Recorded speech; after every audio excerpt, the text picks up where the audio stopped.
Welcome to God is Open. I'm your host, Christopher Fisher. Today on God is Open, we are going to be doing a review of this article, The Augustinian Dualism of Leighton Flowers' Provisionism. Now, this was an article that was sent to me for comment on. Someone wanted to hear what I thought about this, if it has any meaning, or if it is just nonsense. So this article is written by a guy, Bobby Grow, and he seems to be a self-identified evangelical Calvinist.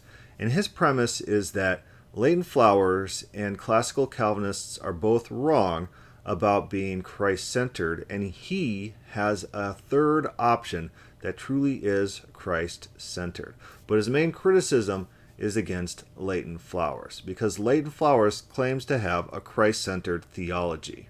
I've highlighted a few things in the article. Flowers' premise is as follows. He believes that classical Calvinists' theistic determinism keeps them from operating from a genuinely Christocentric approach because instead they think from a God who deterministically causes all things to obtain through decrees. I don't know if that entire sentence was phrased correctly. It did kind of read a little bit oddly. But the idea is that Flowers' claims, in the eyes of this Calvinist here, is that Flowers criticizes traditional Calvinists because God acts deterministically, which may or may not be the case. I do find it very problematic when people are quoting opponents or summarizing their views and fail to quote or point to resources where people could go confirm that they're just not doing a hit job, building a straw man, and actually genuinely reporting the things that person actually believes. That would probably be better for this article rather than me taking this guy's word about what Leighton Flowers believes about various subjects. And so the idea is that Leighton Flowers wants to claim that his theology is Christ-centered as opposed to Calvinists who think deterministically.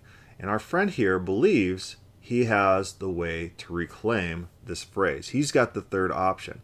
Notice that this is word thinking. This entire article is not about substantive things of value. This is about reclaiming a certain phrase for propaganda reasons. It feels nice to say that your theology is Christ-centric. Boyd has his Christ-centric hermeneutic. Leighton Flowers has his Christ-centered theology. It does sound nice, and so people are going to try to want to take that phrase and use that phrase for themselves. This is a battle about semantics, not real ideas. This is a battle for phrasing and frame. This is a low-level thinking. He goes on to explain provisionism. He says, according to Flowers, God in Christ died for all humanity. Us evangelical Calvinists don't disagree with him on this point. You don't? Okay, I guess Calvinists think that Christ died for all humanity, all with exceptions, or all without exceptions, or all types of people, or all people. You might want to clarify. He might. I don't know what this evangelical Calvinist group is, but it doesn't sound. If this is accurate, what he's saying doesn't sound like classical Calvinism. Thus, providing a provision for all who will. God provides for all. So provisionism. So that makes sense. But then he will go awry. He posits in contradiction to classical Calvinism that human beings simpliciter are born with a God-given capacity to say yes or no to God's provision of salvation to whomever will. He rejects the notion of original sin. That'd be news to me. I don't watch Leighton Flowers enough to know whether or not he accepts or rejects original sin, or what his thoughts are about what that means, or if that. I just don't know. So I'll just assume our Calvinist friend here is right. Flowers maintains that his theory of salvation is genuinely Christocentric purely because God in Christ has made provision through unlimited atonement for all humanity. I don't think that's true. I think that's false. I don't think he's purely doing it for that reason. His theory of salvation sounds more Christocentric because there's relationships involved. There's gives and takes to bridge this gap. So it's Christocentric. Whereas in normal Calvinism, everything's just determined by God. Everything must happen the way it is. Everything is just a facet of the universe. Everything is just meticulously controlled, a cog. It must exist, but by necessity. They wouldn't use those words. They wouldn't use those words. But everything exists by necessity. The world that God created, all things must occur as it was created timelessly. So everything is subject to fate. There's no real mechanism playing out. There's no give and take in this world. There's no discursive where one thing adds up to another. There's no additive things. Things just happen because those things have been predestined. Cause and consequence are gone. You see, flowers, and this is the irony, is still operating from what us evangelical Calvinists would identify as a dualistic Augustinian frame of reference. This type of dualism operates necessarily so from a competitive frame of reference. And so he's going to get into this thing where he's like, oh, the categories are all messed up.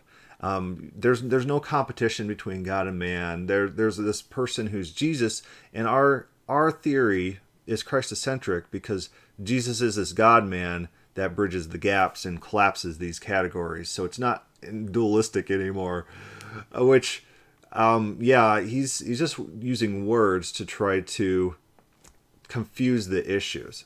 Does he think that God is man? So what is a God human in Jesus if these categories aren't real categories? If human and God are just the same, or if this collapses? I don't even think this man understands the hypostatic union and what's actually believed about the hypostatic union. So I'd be very interested to ask him, was the human part of Jesus God? I'd like him to answer that without obfuscation, without, you don't understand the hypostatic union. I do understand, better than you. Was the human part of Jesus God? And the Calvinist answer is no, because the human cannot be God. There's none of this God-human hybrid that you would have in classical Judaism. In classical Judaism, the spiritual realm had significant overlap with the physical realm. People could go to heaven and angels could come to earth. The spirits had form and location often, not necessarily always, but there's holy ground that people could step on. The spiritual and physical are intertwined and overlapped in the Israelite mind. In Platonism, no, the spiritual is not the physical. There's a sharp divide, and for that reason, God cannot be human. The human part of Jesus cannot be God. So I'd like him to answer that. I think he's actually just playing word games. This is word thinking, very low-level thinking, trying to reclaim things. He sees a phrase that he likes, Christ-centered, and he says, oh, how can that be our claim? And so he comes up with this thing, this predetermined Christ-man thing, because that initiates some sort of divine purpose. Now our theology is the Christ-centric one. Whereas he's ignoring what it seems to be what he identifies as the criticism of Light and Flowers, that determinism makes everything null and void. There's not, everything's a facet of the universe in determinism. There's no operating mechanisms that provide any purpose. Everything is determined. Everything's meaningless. Everything's meaningless in this system. Evangelical Calvinists offer a genuinely Christ-conditioned alternative to the whole of the sort of Augustinian-laced dualisms that both the Provisionists and the classical Calvinists respectively suffer from. He goes on to say, for the evangelical Calvinists, Jesus is God's salvation realized in the world, not in a corporate or hypothetical sense, as the Provisionists tactically want to maintain, but in an actualized sense, such that all of humanity has indeed been redeemed and atoned for in Jesus Christ, just because he is God's humanity for the world. And so Jesus is functioning as some sort of weird mechanism, MacGuffin, if you will, some sort of creature that breaches through time and space and implements some sort of metaphysical change. And so in that way, since Jesus has this divine MacGuffin status, that makes their theology Christ-centered because they conceptualize the metaphysics of Jesus in a particular way. This is their argument. That doesn't sound very Christ-centered to me. Christ-centered sounds to me like if my life is kid-centered, then I would live and breathe and act for my kids. I would do things with my kids. I'd hang out with my kids.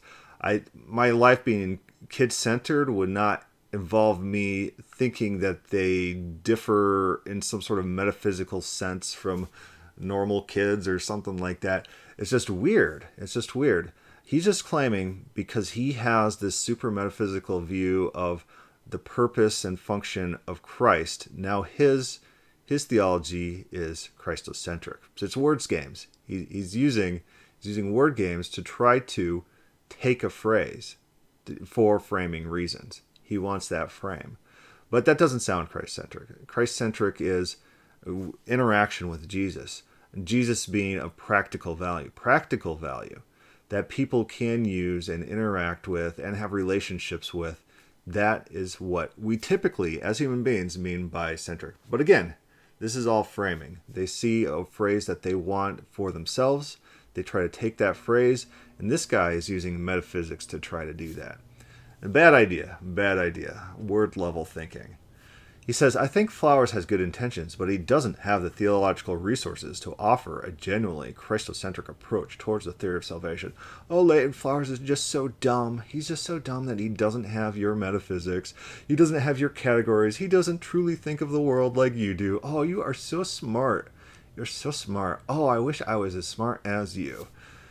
These people are just full of themselves. They think that they're the be-all, end-all. They think that their categories are rational categories. They think they're descriptive of the world, and then they delight in them. They're like, oh, we got this special thing that we think of in this special way that normal people don't. We are so above normal people. They're like, we only listen to off-label bands. We don't listen to that mainstream music.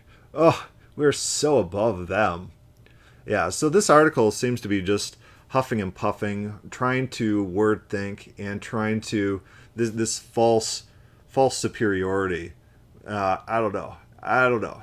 Not for me. I don't think this guy is very intelligent. I think he's what Vox Day would call a midwit. I also think that the phrase Christ-centric should probably refer to people in relationship with Jesus at the center of the theology. I do think that would probably be the best definition of that. And so I don't think he has a case. Christ has a special metaphysics that I think about in a certain way. My theology is Christ-centric. Your theology is not Christ-centric. Christ is not a person. Christ doesn't have a practical use. It's all determinism. It's all determinism. It's turtles all the way down. Anyways, thanks for listening. Comments, questions, put that down below.